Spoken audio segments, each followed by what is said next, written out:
जय श्री राम।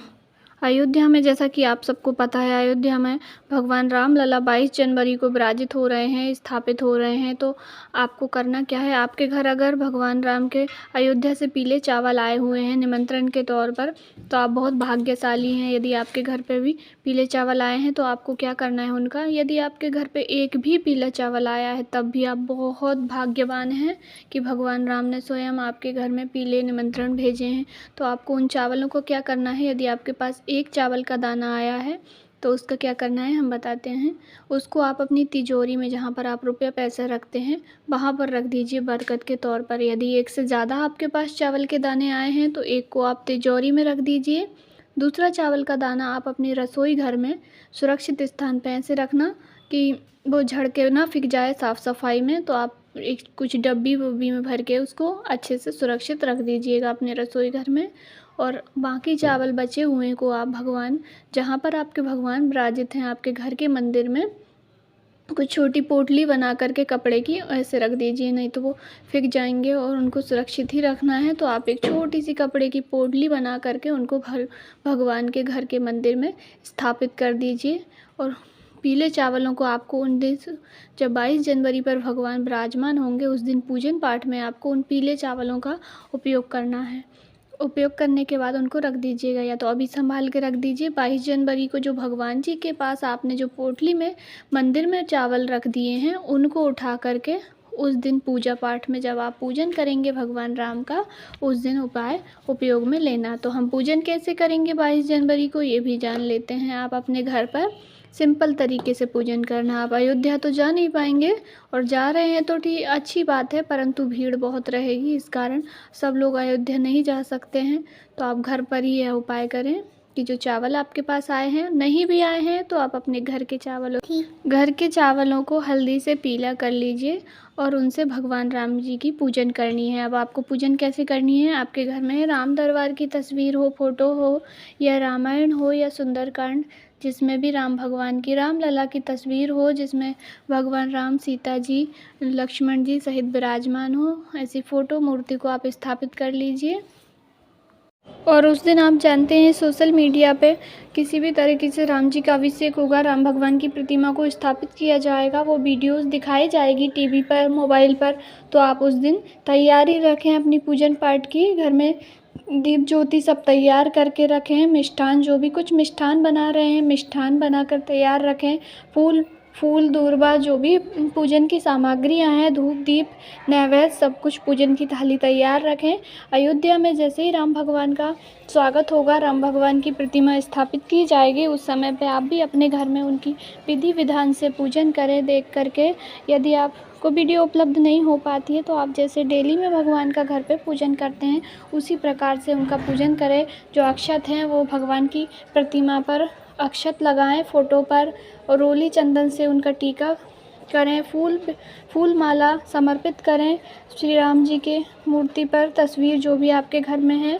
और उसके बाद जो राम ज्योति आपको जलानी है, आपने सुना होगा राम ज्योति का, तो राम ज्योति आपको कैसे जलानी है कि नॉर्मल टाइप का मिट्टी का दीपक ले लेना है आपको। इस बात का ध्यान रखें क्योंकि हम दिवाली जैसा उत्सव मना रहे हैं, दिवाली जैसा माहौल हमारे घर में क्रिएट होगा, तो आपको मिट्टी का दीपक ले लेना है। और मिट्टी के दीपक में आपको गोल बत्ती का दीपक प्रज्वलित करना है। उसमें गौ माता का घी ले लीजिए शुद्ध, और गौ माता के घी में गोल बाती का दीपक आपको शाम के समय में, जब भगवान की प्रतिमा वहाँ पर स्थापित होगी, उस समय में आप आपके घर के मंदिर में भगवान जी की तस्वीर के समक्ष एक दीपक प्रज्वलित कर दीजिए। उस दीपक को हो सके तो आप जलने दीजिएगा कुछ समय तक, और हो सके तो आप उसको दिन भर या रात भर भी जला करके रख सकते हैं, समर्थ अनुसार, इच्छा आपकी है। और 5 दीपक या 7 दीपक, अब दीपकों का क्रम तो नहीं है, दिवाली में हम कितने भी दीपक जला सकते हैं, यह भी हमारे लिए दिवाली जैसा पर्व है। तो आपकी समर्थ अनुसार आप दीपक ले लें, कम से कम 5 दीपक तो आप अपने घर में अवश्य ही जलाएं। तो आप जो एक दीपक तो आपने गोल बत्ती का ले लिया है घी का, उसको राम ज्योति कहते हैं। बाकी के 5 दीपक आप ले लीजिए लंबी बत्ती के, उसमें आप कोई सा भी तेल डाल सकते हैं, मना ही नहीं है। 5 दीपक लंबी बत्ती के तैयार कर लीजिए, और उनको सबसे पहला दीपक आपको रखना है आपके रसोई घर में। अगर आप पितरों के समक्ष दीपक रख रहे हैं तो उसकी बत्ती का मुख दक्षिण मुखी होना चाहिए, जिससे पितरों को सुख मिलता है, पितरों का हमें आशीर्वाद प्राप्त होता है। दूसरा दीपक आप रख दीजिए आपके घर के मुख्य दरवाजे पर। मुख्य दरवाजे के दोनों तरफ आप दीपक रख दीजिए, दोनों तरफ ही जला करके उजाला कर दीजिए। उस दिन हमारे घर में अंधेरा नहीं होना चाहिए। लाइटिंग भी आप पूरी लगा के रखें अपने घर में, रूम में जितनी भी लाइटें हैं हर रूम में प्रकाश उजाला करके रखें। हमने 3 दीपकों की बात कर ली है लंबी बत्ती वाले। अब चौथा दीपक आप अपनी घर की तुलसी मैया में रख दें, प्रज्वलित कर दें।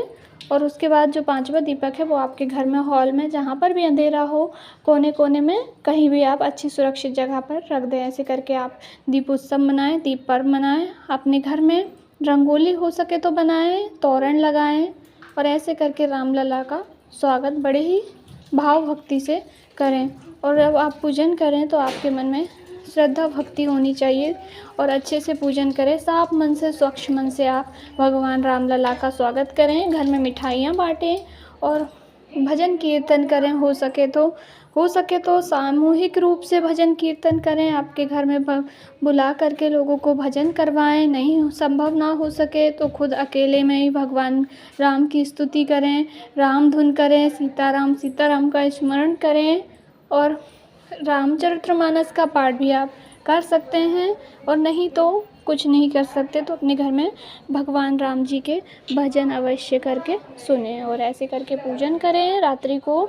और जब अयोध्या में पूजन हो उस समय पे आप भी सोशल मीडिया के ज़रिए जो वीडियोस आपको दिखाई जाएगी सोशल मीडिया पे, तो वीडियो तुरंत अपलोड हो जाएंगी, लाइव हिस्ट्री दिखेगी आपको। उसमें से देख करके जैसे हम ऑनलाइन शिवरात्रि की पूजन करते हैं गुरुदेव पंडित प्रदीप जी मिश्रा के द्वारा, उसी प्रकार से आप भी भगवान रामलला की पूजन करें अयोध्या जैसे। यदि जानकारी अच्छी लगी हो तो वीडियो को लाइक ज़रूर करें और चैनल को सब्सक्राइब करें। अगला उपाय और अगली वीडियोस रामलला की हम देखते हैं नेक्स्ट वीडियो में। श्री शिवाय नमस्तुभ्यम। जय श्री राम। सीताराम। कमेंट बॉक्स में सीताराम अवश्य टाइप करें। सीताराम।